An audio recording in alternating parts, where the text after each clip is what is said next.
வணக்கம் நண்பர்களே. இந்த பதிவில் இப்போ என்ன பார்க்க போகிறோம்னா, அழிந்து வரும் நிலையில் இருக்கக்கூடிய எருமை மாட்டினத்தை பற்றி தான் பார்க்க போகிறோம்.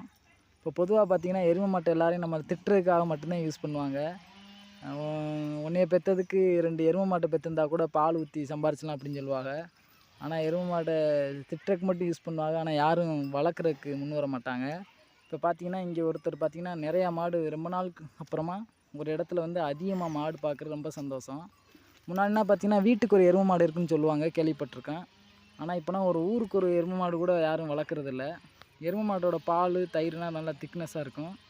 இங்கே பார்த்தீங்கன்னா இங்கே ஒருத்தர் வந்து இவ்வளோ எருமை மாடு வச்சு ஒரே ஆள் வச்சு பார்த்துக்கிட்டு இருக்காரு. அது எங்கேன்னு பார்த்தீங்கன்னா தேனாப்புதுக்கோட்டை. அண்ணன் தான் மாட்டோட உரிமையாளர். பார்த்துக்கோங்க, இவர் தான் இந்த எருமை மாட்டெல்லாம் வச்சு பார்த்துக்கிட்டு இருக்காரு.